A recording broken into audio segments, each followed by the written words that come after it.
Good morning student. आज हम बात करेंगे हमारी पाठ्य पुस्तक वितान का द्वितीय अध्याय जूझ, जो कि आनंद यादव के द्वारा लिखा गया है।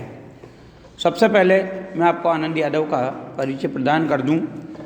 इनका जन्म 1935 में कागल, कोल्हापुर, महाराष्ट्र में हुआ। आनंद रतन यादव इनका पूरा नाम था, परंतु इस पाठ में इनके अलग अलग नाम बताए गए हैं। पाठकों के बीच आनंद यादव के नाम से ये परिचित हैं। मराठी एवं संस्कृत साहित्य में स्नातकोत्तर डॉक्टर आनंद यादव बहुत समय तक पुणे विश्वविद्यालय में मराठी विभाग में कार्यरत रहे। अब तक इनकी लगभग 25 पुस्तकें प्रकाशित हो चुकी हैं। उपन्यासों के अतिरिक्त कविता संग्रह, समालोचनात्मक निबंध आदि पुस्तकें भी इनकी प्रकाशित हो चुकी है। भारतीय ज्ञानपीठ से प्रकाशित नटरंग नामक जो हिंदी पत्रिका है, वो हिंदी पाठकों के बीच भी चर्चित रही है। यहाँ प्रस्तुत अंश जूझ उपन्यास से लिया गया है, जो सन 1990 में साहित्य अकादमी पुरस्कार से सम्मानित है। अब मैं आपको इस रचना के बारे में बता दूं। ये मराठी के प्रख्यात कथाकार डॉक्टर आनंद यादव का बहुचर्चित एवं बहुप्रशंसित आत्मकथात्मक उपन्यास है, जिसका एक अंश यहाँ दिया गया है। यह एक किशोर, मतलब 14 वर्ष के लगभग की उम्र के बच्चे का देखा और भोगा हुआ जो गंवई जीवन है, उसका खुरदरा यथार्थ और उसका रंगारंग परिवेश की अत्यंत विश्वसनीय एवं जीवंत गाथा है। इस आत्मकथात्मक उपन्यास में जीवन का मर्म स्पर्शी चित्रण तो है ही, अस्त व्यस्त, अलमस्त, निम्न और मध्यम वर्गीय ग्रामीण समाज और लड़ते जूझते किसान और मजदूरों के संघर्ष की भी अनूठी झांकी यहाँ पर प्रस्तुत की गई है। यहाँ लिए गए अंश में हर स्थिति में पढ़ने की लालसा लिए धीरे धीरे साहित्य, संगीत और अन्य विषयों की ओर बढ़ते किशोर के कदमों की आकुल आहट सुनी जा सकती है, जो निश्चय ही किशोर होते विद्यार्थियों के लिए हम कदम बन सकती है। अब हम बात करते हैं वो किशोर कौन है। वो किशोर लेखक स्वयं हैं। अपने जीवन के घटनाक्रम को लेखक ने यहाँ पर प्रस्तुत किया है। उसके मन में पढ़ने का भाव है, परंतु उसका दादा जो खेती बाड़ी में लगा हुआ है, वो उसको पढ़ने नहीं देता। वो उसको खेती के काम में लगाए रखना चाहता है। वो उससे दिन रात मजदूरी करवाता है, परंतु लेखक के मन में जो पढ़ने की जिज्ञासा थी, जो उत्साह था, जो ललक थी, वो उसे प्रेरित करती है और वो अपनी माँ से अपने पढ़ने के लिए कहता है। अब माँ भी पिता से भयभीत रहती है, तो वो सोचती है कि बालक पढ़ना चाहता है, पढ़ाएं तो कैसे पढ़ाएं। तब उस गांव के जो प्रतिष्ठित व्यक्ति थे दत्ताजी राव, उनके पास दोनों जाते हैं और उसके बालक की पढ़ाई की योजना बनाई जाती है। उसको वहाँ पर बुलाया जाता है। दत्ताजी राव उस बालक को पढ़ाने का आदेश उसके पिता को प्रदान करते हैं, परंतु पिता उसके सामने खेतों में काम करने की शर्त रखता है। वो हर शर्त को स्वीकार करने के बाद पढ़ने के लिए जाता है। अब विद्यालय में उससे कम उम्र के बालकों के साथ उसको बैठना पड़ता है, तो उसे बड़ा अजीब सा लगता है। वो बालक वहाँ पर डरा सा सहमा सा रहता है, परंतु धीरे धीरे उन बालकों में घुल मिल जाता है। कुछ असामाजिक तत्वों के रूप में जो विद्यार्थी कक्षा में थे, वो उसको परेशान करने का प्रयास करते हैं। धीरे धीरे उसकी मित्रता एक मेधावी, एक तीक्ष्ण बुद्धि वाले बालक से होती है और दोनों कक्षा में अग्रणी हो जाते हैं, अध्यापकों के प्रिय हो जाते हैं। उसका ध्यान कविता लेखन की ओर भी है। वो भी अपने अध्यापकों की तरह तुकबंदी करने लगता है, कविता लिखने लगता है और जाकर के अपने अध्यापकों को सुनाता है और प्रशंसा प्राप्त करता है। इस प्रकार से उसका पढ़ने का लक्ष्य पूर्ण होता है। इसी घटनाक्रम को इस रचना में लेखक के द्वारा प्रस्तुत किया गया है। प्रारंभ करते हैं हम रचना। लेखक कह रहा है कि पाठशाला जाने के लिए मन तड़पता था, लेकिन दादा के सामने खड़े होकर ये कहने की हिम्मत नहीं होती कि मैं पढ़ने जाऊंगा। दादा ग्रामीण क्षेत्रों में पिता को कहा जाता है। डर लगता था कि हड्डी पसली एक कर देगा, क्योंकि उसे हमेशा भय रहता था कि अगर पढ़ने के बारे में कहा तो पिता उससे क्या करेगा, मारपीट करेगा। इसलिए मैं इस ताक में रहता, ताक यानी फिराक में, मौके के अवसर की तलाश में रहता कि कोई दादा को समझा दे। मुझे इसका विश्वास था कि जन्म भर खेत में काम करते रहने पर भी हाथ कुछ नहीं लगेगा, क्योंकि वही चीज़ समझ चुका था कि पढ़ाई के बिना जीवन व्यर्थ है। पढ़ाई ही जीवन में सब कुछ है, या पढ़ाई से ही जीवन का विकास किया जा सकता है। खेती बाड़ी का काम करके और जीवन को विकास की रूपरेखा की ओर अग्रसर नहीं कर सकता। क्यों? क्योंकि वो बदलते समय को, बदलते वातावरण को, आवश्यकताओं को महसूस करने लग जाता है। छोटे से उम्र के बालक में इतनी समझदारी देखते ही बनती है। वो कहता है कि जो बाबा के समय था वो दादा के समय नहीं रहा। ये खेती हमें गड्ढे में धकेल रही है। पढ़ जाऊंगा तो नौकरी लग जाएगी, 4 पैसे हाथ में रहेंगे। विठोबा अन्ना की तरह कुछ धंधा कारोबार किया जा सकेगा। विठोबा अन्ना वहाँ का एक पात्र है जो पढ़ लिख करके व्यवसाय कर रहा है। अंदर ही अंदर इस तरह के विचार उसके मन में सदैव चलते रहते। दिवाली बीत जाने पर, अब इनका व्यवसाय क्या था उसके बारे में बता रहे हैं कि ये क्या करते थे। दिवाली बीत जाने पर महीना भर ईख पेरने का कोलू चलाना होता। ईख गन्ना, गन्ने को पेलते और उससे जो रस निकलता उससे गुड़ बनाते और बेचते। तो और कोलू गन्ने को पेलने की मशीन। अब इनका मानना था कि कोलू जरा जल्दी शुरू किया तो दादा की समझ से क्या होता, ईख की अच्छी खासी कीमत मिल जाती। क्योंकि प्रारंभ में जब भी कोई नई वस्तु मार्केट में आती है, आप देखो सब्जियां भी अगर नई आती है तो उसके भाव ज़्यादा होते हैं। तो इसके पिता का ऐसा मानना था कि गन्ने को समय से पहले निकाल करके उसको पेल करके अगर उसे बाजार में बेचा जाएगा तो उसकी कीमत ज़्यादा प्राप्त हो जाएगी। यह उसकी समझ कुछ हद तक सही भी थी। क्यों? क्योंकि जब चारों ओर कोल्हू चलने लगते तो बाजार में गुड़ की बहुतायत हो जाती और भाव नीचे उतर आते। उस समय नंबर 1 और नंबर 2 का गुड़ बहुत आता और हमारे जैसे खेतों पर ही बनाए गए नंबर 3 के गुड़ को कौन पूछता। बाकी के किसान दूसरे ढंग से विचार करते थे। अब इसका तो मानना क्या था और दूसरों का क्या था, ये देखिए आप अंतर। उनका मत था कि यदि ईख को और कुछ दिन खेत में खड़ी रहने दिया गया तो गुड़ जरा ज़्यादा निकलता है, क्योंकि रस ज़्यादा बनता है। कुछ देर खड़ी रहने वाली ईख के रस में पानी की मात्रा कम होती है और रस गाढ़ा हो जाता है, जिसके कारण ज़्यादा गुड़ निकलता है। लेकिन दादा की समझ से गुड़ ज़्यादा निकलने की अपेक्षा क्या है, भाव ज़्यादा मिलना चाहिए। इसलिए सारे गांव भर में हमारा कोल्हू सबसे पहले शुरू हो जाता। इस प्रकार से क्या करता है कि गन्ने का व्यवसाय इनका था और उस गन्ने के व्यवसाय से ही ये अपनी आजीविका चलाते थे, अपना पेट भरने का साधन जुटाया करते थे।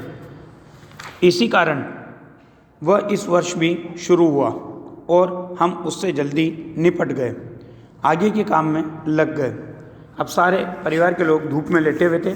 माँ धूप में कंडे थाप रही थी। कंडे जो गोबर के बनते हैं, जिन्हें अपने यहाँ पर उपले भी कहा जाता है, कंडे भी कहा जाता है या छाने भी कहा जाता है। मैं बाल्टी में पानी भर भर कर उसे दे रहा था। कुछ न कुछ बातचीत भी कर रहे थे। हम दोनों ही थे, इसलिए सोचकर कि बात माँ से कहनी चाहिए और मैंने अपने पढ़ने की बात छेड़ दी, क्योंकि माँ इसके मनोभावों को समझती थी। माँ ने कहा, अब तू ही बता मैं क्या करूं। पढ़ने लिखने की बात की तो वो बरहला सुअर की तरह घुर रहा था। वो अपने पति के बारे में कह रही है कि उससे जरा सी ऐसी बात की तो वो बहुत बुरी तरह से घुर रहा था, क्रोध करता है। तुझे मालूम है, माँ के मन में जंगली सुअर बहुत गहराई से बैठा हुआ था। अब मला यानी खेती, महाराष्ट्र में मला कहा जाता है खेती को। अब मला के सभी काम बीत गए हैं, मेरे लिए अब तो कुछ करना नहीं रह गया है। इसलिए कहता हूँ कि तू दत्ताजी राव सरकार से मेरे पढ़ने के बारे में कहे। अब देखो योजना भी बालक की बना रहा है, क्योंकि उसके पढ़ने की जिज्ञासा थी और वो पढ़ना चाहता था, इसलिए उसने योजना बनाई कि मेरे लिए अब कुछ तो करना नहीं रह गया है। इसलिए कहता हूँ कि दत्ताजी राव सरकार से मेरे पढ़ने के बारे में कह। आज ही रात को उनके यहाँ चलेंगे और बालक कहता है कि मैं चलूँगा तेरे साथ, तू उन्हें सब कुछ समझा कर बता दे तो वे दादा को ठीक तरह से समझा सकेंगे। क्योंकि दत्ताजी राव गांव के प्रतिष्ठित व्यक्ति थे, उनकी बात को कोई टालता नहीं था। उनके यहाँ से बुलावा आना एक सम्मान का विषय समझा जाता था। और अब जब वो पिताजी को समझाएंगे तो हो सकता है पिताजी उसकी पढ़ाई के बारे में मान जाए। तो माँ कहती है ठीक है चलेंगे। माँ ने हाँ तो की, लेकिन अंदर से माँ के स्वर में उदासी थी और इसे भी पता था कि मुझे भी मालूम था कि इतना करने पर भी कोई लाभ नहीं होगा, लेकिन वो मेरा मन रखने के लिए जाने को तैयार हो गई। मेरी तड़पन वो समझती थी। 7वीं तक पढ़ाने की उसके मन में तैयारी थी, लेकिन दादा के आगे उसका बस नहीं चलता था। क्यों? क्योंकि पिता से वो भी भयभीत रहती थी। रात को मैं और माँ दत्ताजी राव देसाई के यहाँ गए थे। माँ ने दीवार के सहारे बैठकर दत्ताजी राव से सब कुछ कह दिया कि किस तरह से वो बालक को परेशान करते हैं, बालक को खेती के कामों में लगा रखा है, उसको पढ़ने नहीं देते, बालक के पढ़ने की इच्छा है। ये सारी बातें उन्होंने दत्ताजी राव सरकार को कह दी। वे भी इस बात से सहमत हो गए। माँ ने यह भी बताया कि दादा सारे दिन बाजार में रखमा बाई के पास गुजार देता है। रखमा बाई एक चरित्रहीन महिला है जिसके पास वो अपना समय व्यतीत करता है। खेती के काम में स्वयं हाथ नहीं लगाता है। माँ ने देसाई को ये विश्वास दिला दिया। देसाई कौन? दत्ताजी राव सरकार। देसाई को ये विश्वास दिला दिया कि दादा को सारे गांव भर आज़ादी के साथ घूमने को मिलता रहे। इसलिए उसने मेरा पढ़ना बंद करके मुझे खेती में जोत दिया है। मतलब देखो, पिता अपनी स्वतंत्रता को बाधित नहीं करना चाहता था, वो स्वतंत्र रहना चाहता था। इसलिए कम उम्र के बालक को उसने क्या किया, अपनी जगह जिम्मेदारियां पकड़ा दिया, जिम्मेदारियों का बोझ उसके सर पर डाल दिया और उसे खेती के कामों में डाल दिया। ये सुनते ही देसाई दादा चिढ़ गए और बोले, आने दे आप उसे, मैं उसे सुनाता हूँ कि नहीं, अच्छी तरह देख। उड़ते उड़ते मैंने भी दत्ताजी राव से कहा कि अब जनवरी का महीना है, अब परीक्षा नज़दीक आ गई है। मैं यदि अभी भी कक्षा में जाकर बैठ गया और पढ़ाई की दोहराई कर ली तो 2 महीने में 5वीं की सारी तैयारी हो जाएगी और मैं परीक्षा में पास हो जाऊंगा। अब यहाँ पर देखिए, उस बालक का आत्मविश्वास देखते ही बनता है कि कितना उसका आत्मविश्वास था कि वो 2 महीने में ही पढ़ करके कक्षा को पास करने का विश्वास उनको दिला रहा है। इस तरह मेरा साल बच जाएगा। अब खेती में ऐसा कुछ काम नहीं है, मेरा पहले ही 1 वर्ष बेकार में चला गया है। तो दत्ताजी राव देसाई कहते हैं, ठीक है, अब तुम दोनों अपने घर जाओ, जब वो आ जाए तो मेरे पास भेज देना और उसके पीछे से घड़ी भर बाद में तू भी आ जाना रे छोरा। मतलब पहले तो पिता को भेजना, फिर तू आ जाना जी, कह कर के हम खड़े हो गए। उड़ते उड़ते हमने ये भी कहा कि हमने यहाँ आकर ये सभी बातें आपको कही है, ये मत बता देना, नहीं तो हम दोनों की खैर नहीं है। माँ अकेली साग भाजी देने आई थी, ये बता देंगे तो अच्छा होगा। तो दत्ताजी राव देसाई विश्वास दिलाते हैं कि नहीं बताएंगे, इसलिए कहते हैं कि ठीक है, मुझे जो करना है मैं करूँगा। देख, उसके सामने ही तुझसे कुछ पूछूंगा तो निडर होकर साफ साफ उत्तर देना, डरना मत। बालक को वो विश्वास दिला देते हैं और उसे कहते हैं कि तू भी निडर होकर के सारी बात बता देना। तो वो कहता है बालक, क्योंकि उसको तो पढ़ना था, तो बालक क्या कहता है कि नहीं जी, मैं माँ के साथ लौट आया। 1 घंटा रात बीतने पर दादा घर पर आया। मैं घर में ही था। आते ही माँ ने दादा से कहा कि साग भाजी देने देसाई सरकार के यहाँ पर गई थी, तो उन्होंने कहा कि बहुत दिनों से तेरा मालिक दिखाई नहीं दिया है, खेत से आ जाने पर ज़रा इधर भेज देना। अब वो आश्चर्यचकित हो गया कि दत्ताजी राव देसाई के यहाँ से उसका बुलावा क्यों आया। तो पूछता है, कुछ काम वाम था? दादा ने अधीरता से पूछा। अधीरता? बेचैनी से। तो उसकी पत्नी कहती है कि मुझे तो कुछ बताया नहीं उन्होंने। तो दत्ताजी यहाँ उसका पति कहता है कि तो मैं हो आता हूँ, तब तक तू रोटियाँ सेक ले, गणपा आए तो उसे खेतों पर भेज देना। पहले ही गणपा, आनंद यादव का नाम।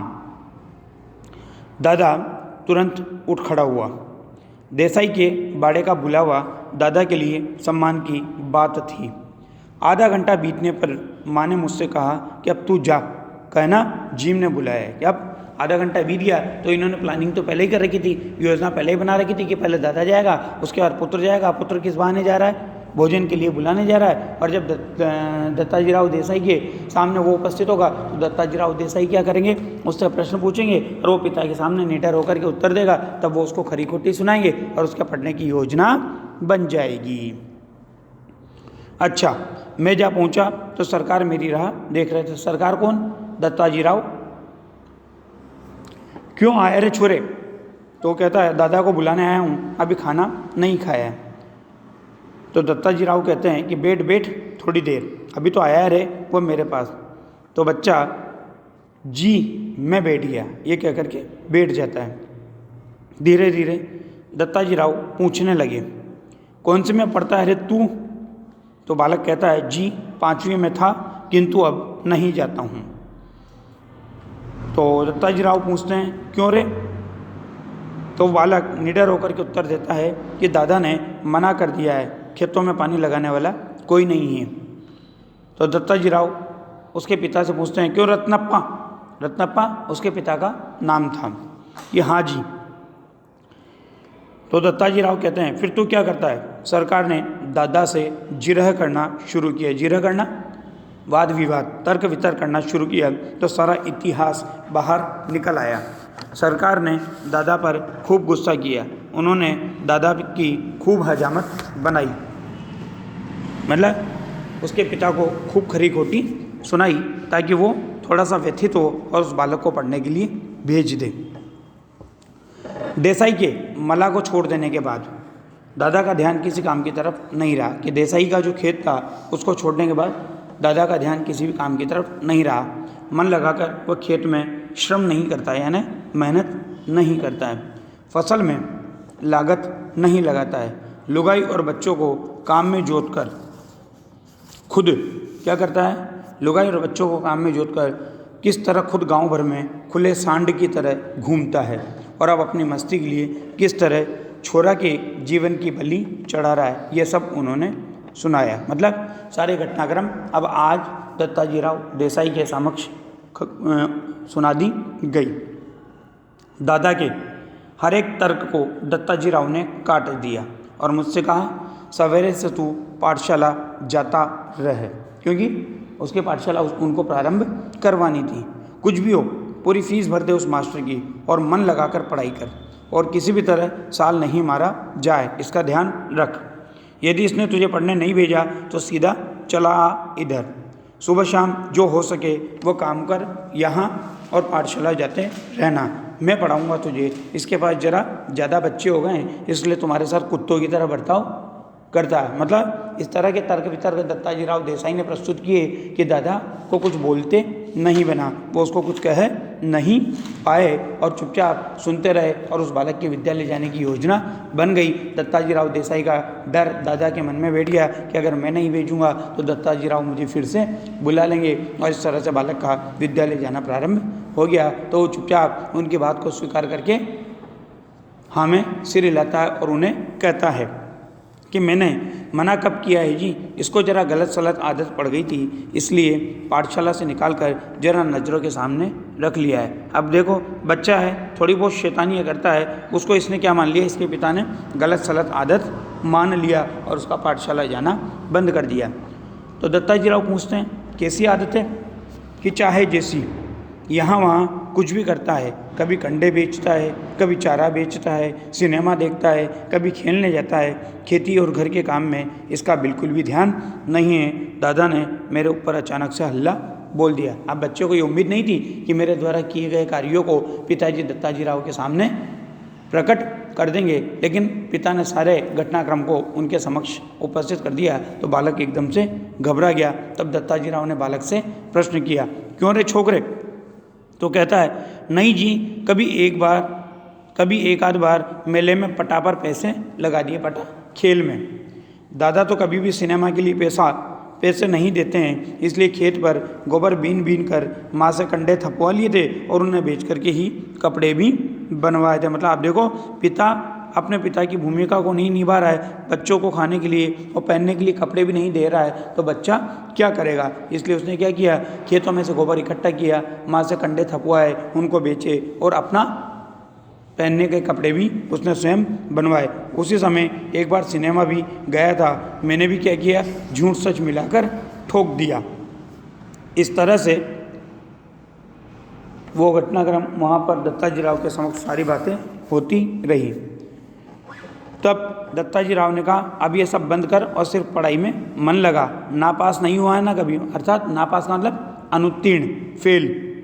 अब वो बच्चा कहता है कि फेल तो मैं कभी भी नहीं हुआ, कि नहीं जी, पाठशाला जाना ही बंद करा दिया, इसलिए परीक्षा में नहीं बैठा हूँ। अच्छा, अब तू घर जा और सवेरे से पाठशाला जाने लग। इस तरह से उसके पाठशाला जाने की योजना तैयार होती है और अगले दिन से उसके पाठशाला जाने की भूमिका बन जाती है। धन्यवाद, आज के लिए इतना ही।